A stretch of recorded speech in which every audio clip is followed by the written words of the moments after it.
This is the Blood Red podcast from the Liverpool Echo, giving you the inside track on all the big talking points from Anfield.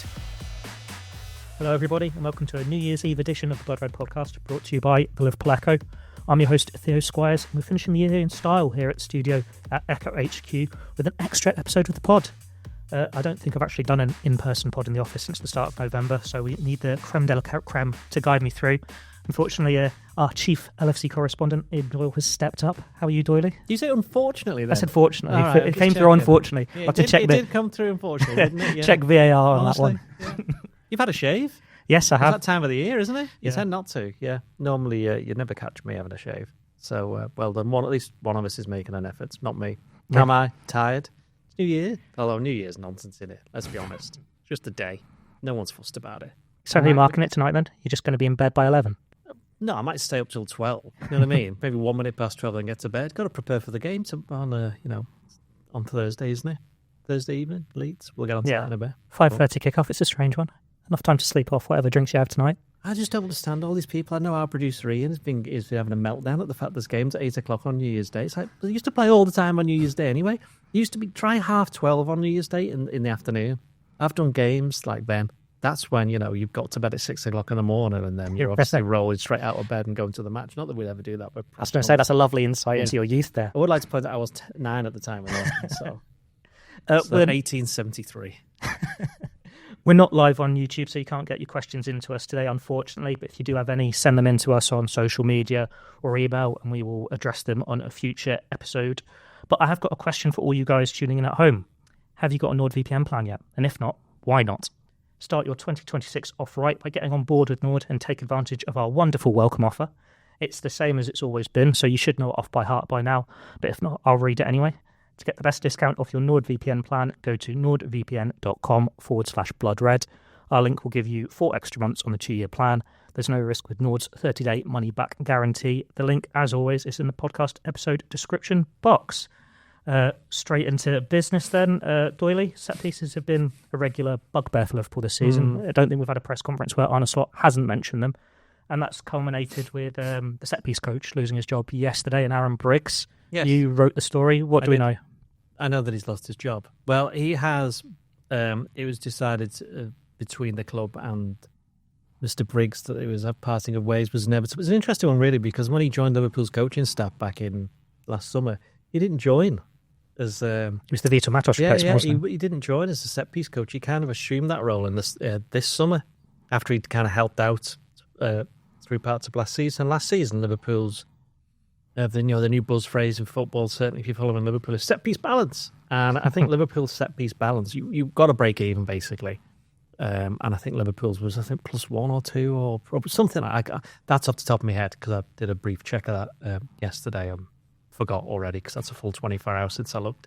But obviously this season, the Premier League, it's -9. What I think is quite interesting though is that in the Champions League, they're quite good in the Champions League. Liverpool have scored more goals from set pieces than any other team in the Champions League. They've scored 5, and they haven't conceded a single one. And that's along with 6 other clubs. And I think certainly Arsenal and Newcastle are amongst them. So it's just interesting that when it comes to set pieces, the physical strength of Premier League players in the old days, when I was growing up, it was the English players. But obviously that's not been a thing for a very long time. But it's the way that they're conditioned in the Premier League. And we've seen with Arsenal this season, who I believe their first goal against Aston Villa yesterday was from a corner, bit of an iffy shout, but Arsenal, I think theirs is now +9 or +10 for set piece balance. Liverpool's is -9. Now that shows you the difference there. If it is +9, that's 18 goal difference, which is why Arsenal are 13 points now. 13 with the game in hand of Liverpool in the Premier League. And of course, if Arsenal, I predicted them to win the league this season. If they don't win it from this position, I genuinely think they should disband as a club. And give me the coat while they're at it, because it's quite a nice coat. Fans of long-time fans of the pod will know what that's in reference to. It's still your Twitter picture. Yeah, it is. Yeah, it still is. Go and look on social media if you're not aware what Dody's talking about. Yeah. So yes, set pieces, massive bugbear. The more Slot mentioned it, the worse he seems to get at it. Certainly in the Premier League, and Liverpool quite keen to point out this isn't seen. Briggs' departure isn't seen as a silver bullet. It's not like, oh, everything's solved now. but more something along the lines of, well, that was became his sole responsibility, whether he wanted it to be or not. And obviously things have fallen massively short. So as with I'd say most clubs, certainly over the last, until a couple of years ago, most clubs kind of dealt with it. Didn't have any specialists. I know Arsenal and Aston Villa have got them. Aston Villa have got that Viking guy, the one he's got his leg in a brace at the moment, hasn't he? So he can't stand on the touchline. If ever you watch Aston Villa, he's normally this Nordic giant, and not a Nord giant. That'd be something completely different. But yeah, Liverpool, it's something that, as I've just mentioned, in Europe, it's not a problem because they're up against European teams, funnily enough. And wasn't it in Europe where the attention first came on Briggs getting the job in the first place? Because you've been AC Milan last year. I think so, yeah, because they scored the 2 corners, didn't they, Van Dijk and Canate. And it was around that time that obviously Arsenal's set-piece coach, he became a bit of a big deal. And then the Villa one as well a bit later in the season. So I think for Liverpool, they're never going to draw a line underneath it, because I'll be amazed if they get the set-piece balance back onto 0 anywhere near close, because they are going to concede more goals. Because I think last season they ended up conceding something like 12, 13, 14, 15 goals from set pieces in the Premier League, but they scored the same amount. And I think really that's been the big difference, really. I know they've conceded a lot, but if they'd have scored the same amount as they'd conceded, they'd be 6, 7 there's a number points of things further up, and then you'll be above Aston Villa, and you're a lot nearer to City and a lot nearer to Arsenal. I'm not saying they deserve to be anywhere near that, but set pieces have always been. I don't get this whole thing about Arsenal have invented the importance of set pieces. This nonsense. I mean, some of us are old enough to remember Wimbledon from the 80s, and they were a very, very tough team to beat because they were so strong at set pieces, because it's all part of the game. And the best teams are the ones that can deal with it. And Liverpool, under Jurgen Klopp, certainly recognised the value of them. And when you've got someone like Van Dijk, he's very good at both ends. And I think for all the criticism Van Dijk's got this season, I think in terms of the actual defending of almost all of the set pieces, he's been the one that's been better than any of them. I think the problems have been elsewhere. I know Slot's said a few times, well, the players are all the same. Well, we're defending in the same manner, but the players aren't the same. You've got Kirkes coming, you've got Frimpong's coming, and it's all these other jobs that people have to do. People look at it and go, oh, well, Van Dijk's headed it away. But half the time, Van Dijk can head it away because no one else is near him, because everybody else has done their job of keeping players away from him. So there's a lot goes into it, which is why you have set-piece coaches in certain teams, but probably not as much as is required for Liverpool to have one at the moment, which is why they've got rid. Well, look back to Klopp's side. It was taller, wasn't it? It was more physical. When you think in the midfield especially, you'd had Fabinho, Jordan Henderson, Gini Wijnaldum. There's a bit more presence there for set pieces. Andy Robertson's obviously vocal leader. Trent got criticised quite a bit, didn't he, for his defending, but he was quite tall and he could edit it. But then he's also offensively, the delivery from Trent or McAllister when he's playing well. Yeah. It's understandable why there's a drop of it. Not even Darwin Núñez, he would win headers. Diaz would win headers. Diogo Jota would win headers. The other thing is that what's interesting for Liverpool is that obviously Salah ended up going on the corners for a bit, which was a bit of a surprise, and then they ended up scoring one. It was against Brighton, wasn't it? Yeah. But he put that cross in for Van Dijk to score against Man City that was disallowed. I'm sure there was another one he got involved in. So they recognise there are issues there, but you're right. If you take Trent out the team and you take some of them, the regulars from last season, Núñez coming back for defended set pieces, even maybe not Diaz because he tended to be the one. He was the counter. He was the outlet, wasn't he? Which again, Liverpool don't have that really this season either, which is a completely different thing. So it's a bit of a double-edged sword. I think some of the clubs opponents have realised we can have a bit more of a go at Liverpool from set pieces because they don't have the threat on a counter-attack. I think that's probably something that nobody else has, well, not, but I'm assuming some other people have mentioned it, but not many people have mentioned either because that contributes to it. How would you look back on Briggs in this role? And is it harsh to just go, he wasn't very good? Or is it all those players do it because we're not on the training ground, so we don't exactly know what his exact input was, but we do know that Liverpool have made this decision. Some people will see, either looking on social media, you had Salah thought he was the scapegoat, didn't he, the other week? Now people are saying that Briggs is the scapegoat, and admittedly these are people who are among the fraternity of Liverpool supporters, probably extreme Liverpool supporters who want Slot out and have just given up on him, a full 6 months was 8 months, since he won the league. Yeah, I'm sure your mentions are full of that as much as mine. And they where are they on the table now? 4th? Yeah, they fourth. could go, depending on, certainly at least 4 points clear. Depends on what Sunderland do, but if Sunderland don't win, then they'll go clear to Chelsea. Yeah, exactly. Yeah, so that's halfway through the season, and that's always the point that Slot says we need to have. That's when we know, because everybody's played each other once, except of course this season that'll only happen when they play Fulham on Sunday. So, I think that he's not scapegoated. It's just one of those things where clearly something had to be done. And as we already said, it won't be an overnight fix, but Leeds United, the next opponents, and that's a side that have taken advantage of Liverpool's set-piece woes already this season.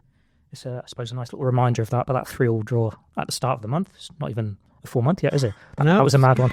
Yeah, that was fun, wasn't it? Yeah, and then Mo came out with all his stuff afterwards, which meant that I didn't get home till gone midnight, which was the real problem with what he was talking about. It kept me from my bed, which... probably should sell him on the basis of that. At least it's not very far from your house compared to all those trips to London. It's not, but, it felt it that night, let's put it that way. But, yeah, Leeds... Of course, since that game, while Liverpool had already embarked on a beaten run, I think they played Sunderland and West Ham, hadn't they, before that? Neither of them have lost.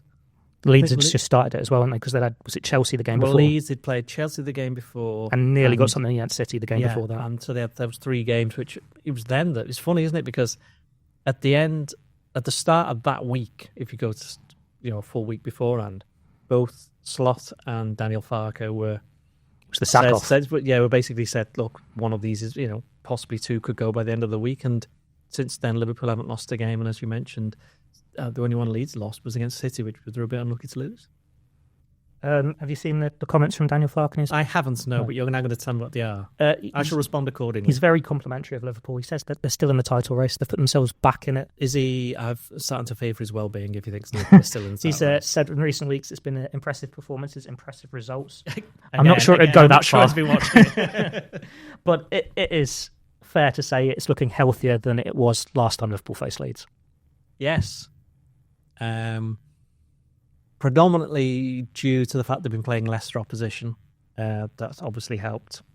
Even Tottenham, you'd say they're a decent team at times, certainly away from home, but from at home they're not. And they're not so great when they're down to 10, but better when they're down to 9, obviously. Certainly Liverpool made it look that way.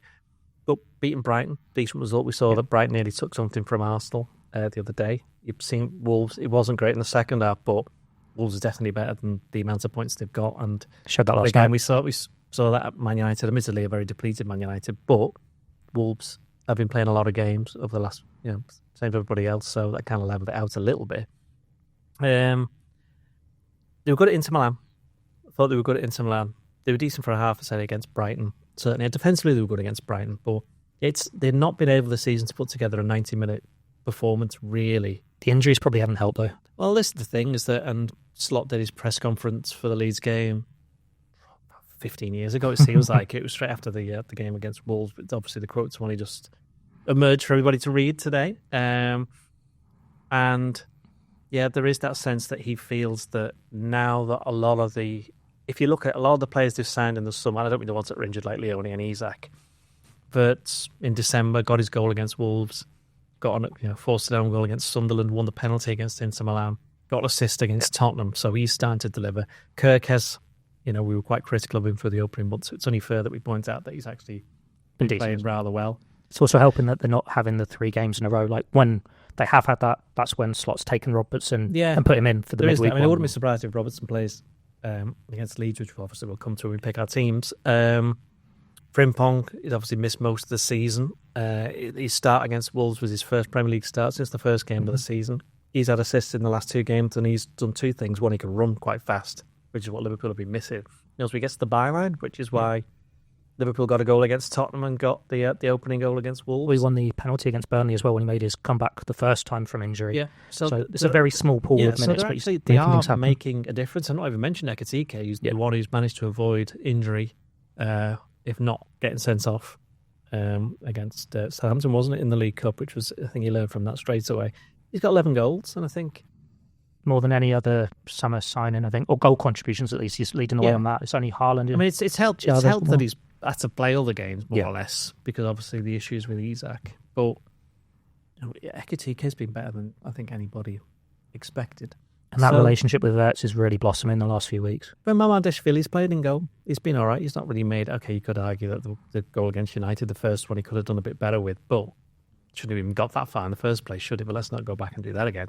Anyone else at this end? Well, Leone we saw for one game, and you were there, weren't you? Yes, you were there. He played well. He played really well. Yeah, I wasn't there. So it's funny, isn't it, that with a larger, you mentioned sample size, a larger length of time, that the players are starting to deliver.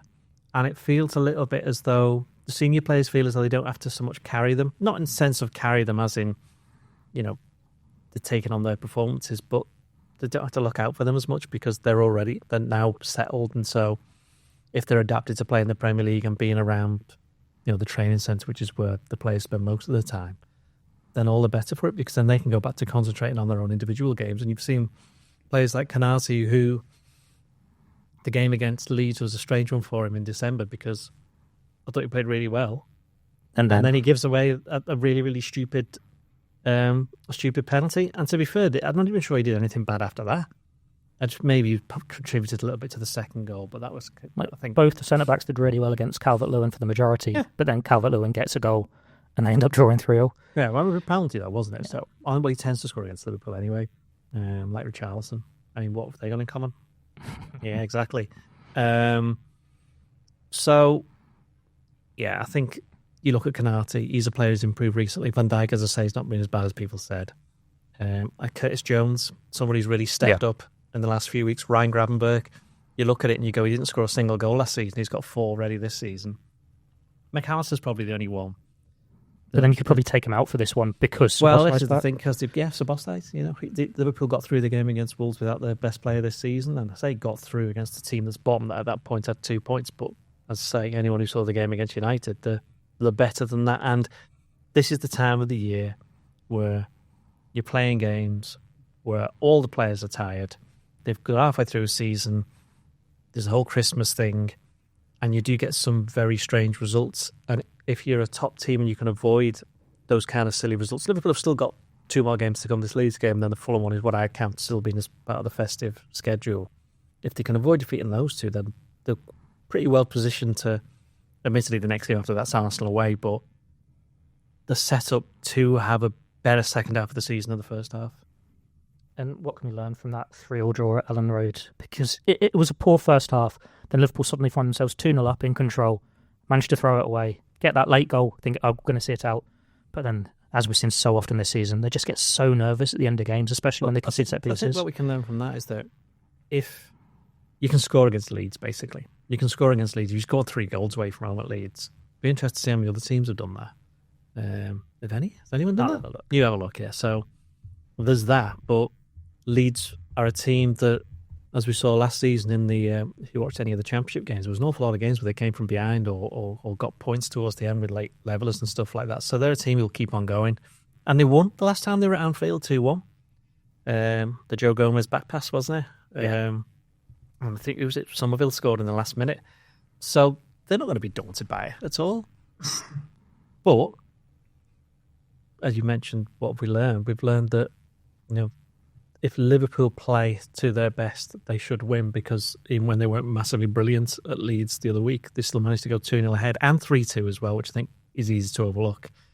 Just tighten it up a little bit and then they've got a very good chance of winning. It's only been a couple of games where Leeds have scored 2 or 3. But then it's the same for when they've conceded as well. Like City put 3 past them at the Etihad. That's City. Has anyone scored 3 at Leeds? No, just Liverpool. There've been a couple who've got 2 at Ellen Road, Bournemouth and Tottenham back-to-back September into October. But then Leeds are, 5 unbeaten now? Really good win at Palace. The difference they've got from, say, Burnley is, while Burnley can defend, it's a lot easier to defend than it is to attack. And certainly to score goals in the Premier League, because you can, obviously, for defending, you just put everybody behind the ball and just belt it away, which is what Burnley have done when they've got themselves some decent draws, certainly at home. But Leeds have got players who can attack. And if you can get goals and you can not leak absolutely tons of them, formation change as well, which has helped, then you're going to have a chance of staying up. And I think that's what Leeds are finding now. We've already touched on it very briefly, but obviously the big talking point last time Liverpool faced Leeds was Mohamed Salah. Yeah. He didn't play that day. He won't play on this one. He's away at Africa Cup of Nations, and he's helped Egypt through to the knockout stages. They'll be in the round of 16 against Benin on January the 5th. Is it Benin? Is it Benin? What is it? I don't know. What do you think it is? I don't know. Let's ask our producer, Ian. Benin. There you go. Okay, we'll go Benin. 2-1. If you're tuning in from Benin or Benin, you can let us know in the comments when you watch this back, hopefully. But yeah, that. Where is it? And don't say Africa. I mean, Morocco. whereabouts in Africa? Morocco. Oh, is it? As in the tournament, or where's No, Benin? I meant where's Benin? Oh, I don't know where that is. No, I went for the easy one there. But yeah, I've only ever been to Africa once, which was an hour in Casablanca Airport. I've been a couple of times. I've been Egypt, I've been Morocco. I don't think I've been for F1. That's something to maybe rectify in a couple of years when they get a race. Yeah. But yeah. Thanks for that. Holidays with Theo Squires. I did this on one of our other podcasts the other week, just talking about my F1 trips. But yeah, anyway, round of 16, January the 5th. So he will miss Leeds, he will miss Fulham. If they get through to the quarterfinals, which is on January the 10th... I think they're probably favourites to get through. It probably will. Yeah. He'll definitely miss Arsenal as well. In all the other times he's gone off to the Africa Cup of Nations, it has been a massive blow for Liverpool not to have him. But it's come in now at a strange time where 7 games unbeaten since he got benched. So you want him to have a really good tournament and come back to Liverpool in good form, but then if Liverpool are unbeaten still without him... Obviously, Brighton game, he came on very reasonably early, and he did set up one of the goals. He did. And missed a sitter, to be fair. A set piece. He should have set up a couple of other ones. Yes, he should. He missed it passes. Against Sunderland, he played the whole of the second half, and Liverpool did score in that time. And Sunderland's goal was a massive deflection. So it's not as if he's not contributed in that time, but with him not playing, I think it's allowed Liverpool to... It's given Liverpool an excuse to collectively not take a step back, but become a bit more... cohesive.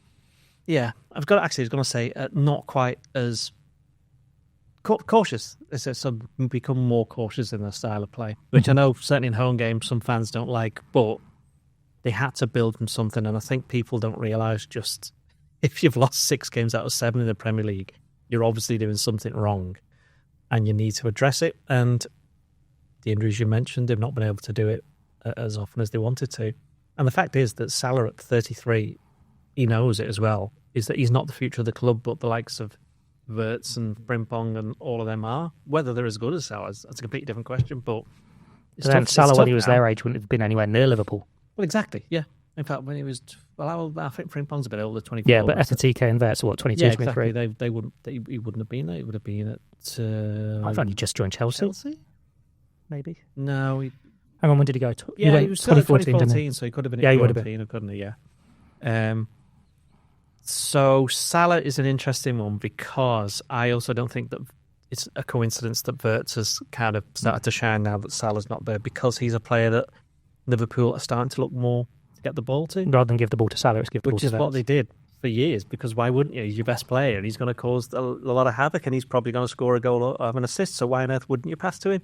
Now it's Wirtz is that. So when Salah comes back, even he'll know that he's not going to walk straight back into the team, but anyone who thinks he's not going to play again, it seems a bit wrong, because they do need him. And if he ends up having a very good tournament and he sees Liverpool are doing well without him, that's going to be exactly a point to prove. And we've seen many times in the past with Salah's that when he gets, that bit between his teeth, he's quite difficult to stop.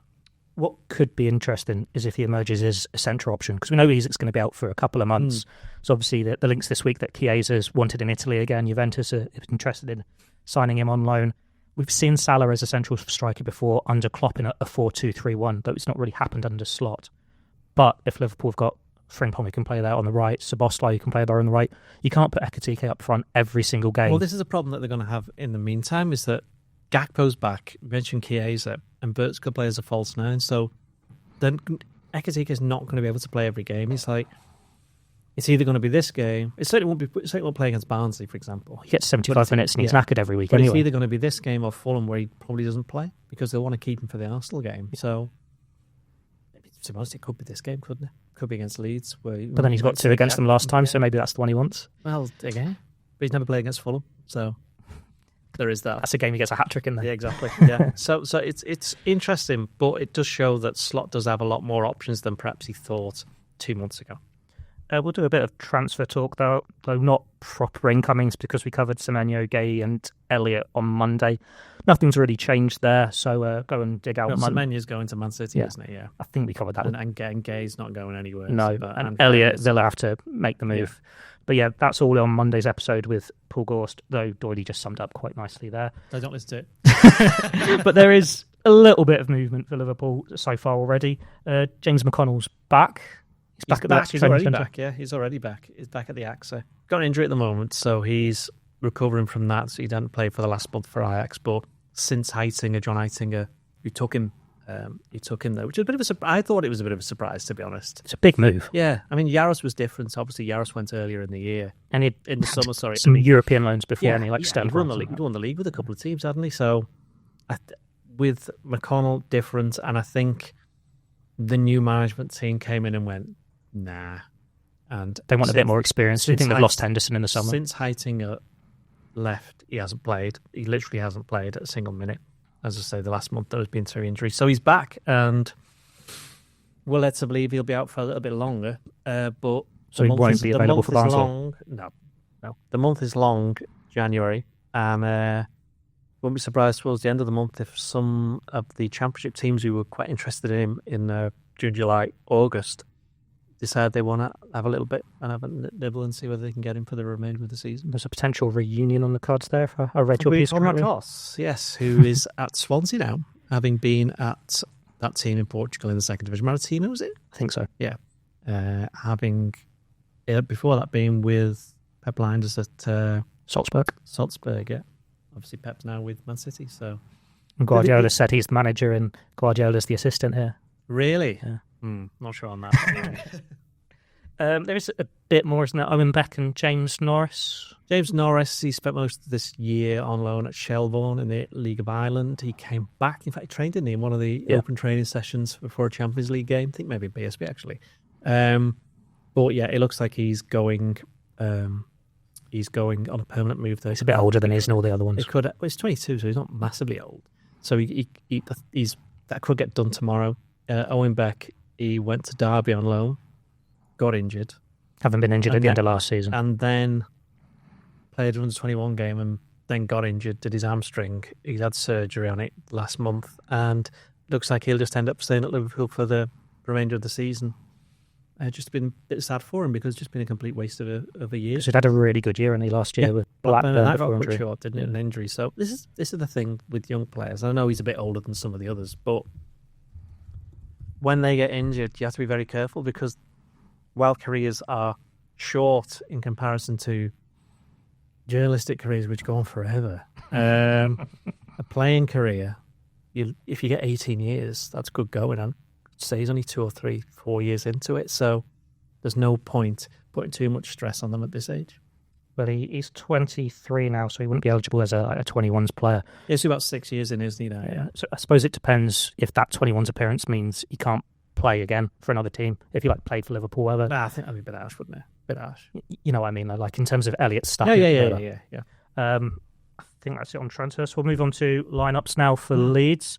Don't really have much to choose from at centre back, but there could be changes at full back. What are you going for? Could be back, couldn't he? He wasn't in team training. Yeah, but he wasn't in any of the pictures actually. Endo was at least pictured in the gym, so it'd have to be a quick bit of a turnaround. Verts having his dinner. Yeah, Verts was on camera in the gym, in the dining room. Get there, yeah. Playing like Cluedo here at the moment. Alisson in goal. Alisson in goal. Right back, I'd have a Bradley. Centre backs Canati and Van Dijk, and left back for this one I'd have Robertson. You'd have Robertson. I'd probably go Kirkers just because there's still a gap there. Robertson can come in for Fulham. Okay. Midfield, you making any changes? Jones and Gravenberch, and in the number 10 role I would have Szoboszlai. So I'm putting McAllister on the bench. I think I know who's right wing then. It's a certain Dutchman. Right wing. What do you mean in this office? There's at least one person we suspect of being that. But that's a different story entirely. Frimpong's on the right, Verts on the left, and I've kind of just... I was going to talk... We're telling to put in Gakpo up front, but I think I'm going to stick with Ekitike. I think I'd do the same. Though with Frimpong, I thought he was better as a right back than he was right winger against Wolves, though he did really well on the right wing against Tottenham. I think it's a bit different there. I think if you're going to play Bradley and Frimpong, you've got to play Bradley right back. There's no way I'm having Bradley at right wing. So And it would be a good chance to see them together because that's a good pairing for, say, an Arsenal away. Well, this is what it was meant to be. This was the long-term plan when they knew that Salah was going to the African Cup of Nations and they bought Frimpong in the first place. So Liverpool are slightly fortunate in the sense that clearly they kept him back and made sure he's properly fully fit because he possibly aggravated his hamstring, didn't he, last time? They got through 90 minutes the other day as well. Yeah. So while Liverpool are being careful, I think he is now ready, clearly ready to play. And he's shown that with, as you say, his 2 assists in his last 2 games. And I mentioned before, he offers them something different by getting to the byline and crossing it. And if you've got a tall centre-forward like Ekitike who can head it, I wouldn't say it's his strength and then you've got midfielders coming in like Gravenberch, or it could be Szoboszlai, it could be Jones. They're all capable of getting on the end of things and finishing. So I think that's something Liverpool have missed, because you could argue that Diaz did that a little bit, although he spent a lot of time just getting in at the far post but finishing off other people's moves. If you've had Gakpo and you've had Salah, you got 2 wide players who are desperate to score and they're always cutting inside and wanting to have a shot. Yeah, so that didn't help, but it's horses for courses. I'm sure there'll be games where Liverpool will need that. Score predictions. How many goals in this one? Well, as I say, we're getting to that stage of the year where you get some slightly odd results. So I wouldn't be surprised if Liverpool actually won a game. 3-1? 3-1. 3-2. I'll go 3-1. 3-2, I'm going to go 3-2. Calvert-Lewin scoring one of those. Oh, definitely score, 100%. Put your money on it now. That's all we've got time for today. Thanks to you all at home for tuning in, both today and throughout 2025. We all really appreciate the support here at Blood Red. And of course, thanks to Doyle as well for joining me in the office. Thanks to Theo. Thanks for hosting. Thank you. It's been a nice New Year, hasn't it? Coming in. You've not After been lunch. at your best form of late, have you? It's always at the end of the year because it was the same the year before. Yeah, but you're getting on through it and powering on. Having a shave is clearly the future point. But yeah, all being well, we'll be back on Friday to look back on Liverpool, hopefully kicking off 2026 in style, though I won't be there and Doyle won't either. We're both off on Friday. But yeah, but I'll be doing a post-match podcast after the Thanks, Leeds game. producer Ian, for reminding us. Yeah. But yeah, thanks for tuning in. I'm Theo Squires and you've been listening to the Blood Red Podcast. This is the Blood Red Podcast from the Liverpool Echo, giving you the inside track on all the big talking points from Anfield.